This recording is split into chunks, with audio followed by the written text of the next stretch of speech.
sabihin nun, doon ka pinaka nag-grow. Tingnan niya ang katabi. Tingnan mo ulit. Sabihin mo sa kanya, you are glowing.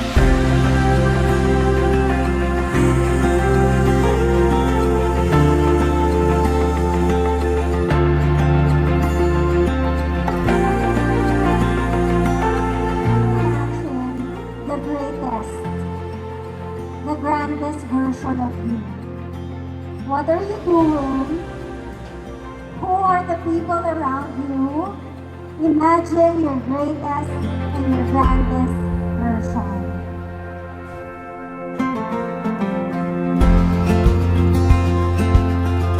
A leader is somebody who has influence over another person. Piliin mo matulog sa upuan mo, nagiging leader ka. Kung piliin mong makinig at mag-participate, nagiging leader ka pa rin. Depende lang kung maganda o hindi maganda yung nagiging epekto mo sa mga taong nakapaligid sa'yo.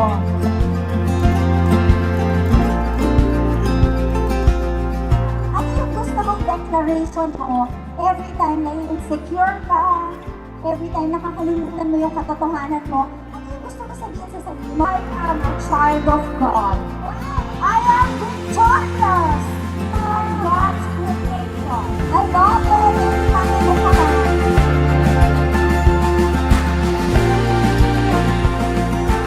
Naging ko dati na marami akong ginagawang mga choices na hindi maganda, hindi nakakabuti para sa akin, maaalo sa mga relasyon natin, sa sarili natin at sa ibang tao.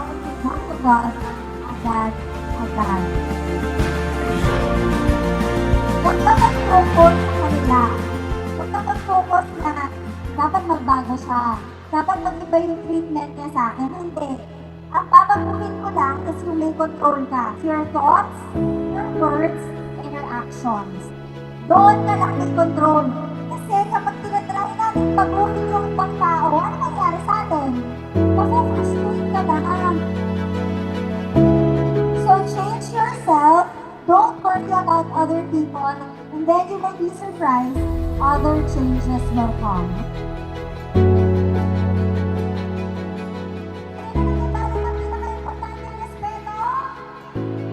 Sa sarili. Huwag natin sasabihin, wala namang nakatingin, wala namang nakakakita. Bakit? Ikaw, nakikita mo! And the eyes that matter the most, apart from God, is your eyes. Kasi the more you respect yourself, the more you become marunong and not marupok. Because what people will say will not matter as much because you respect yourself.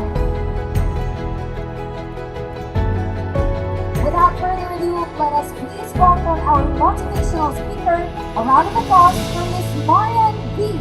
Menchas.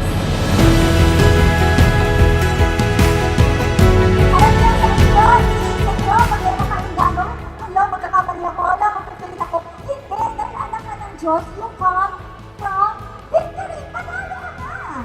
Intindihan nyo? I am God's masterpiece. Tingnan mo yung mga katabi ko, sabihin mo, yes, you are. Yes, you are. Walang pakinggan sa mga katabi.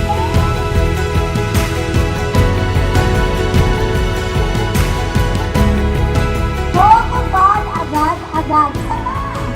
It's so important that you go to God agad-agad kasi kita niya lahat.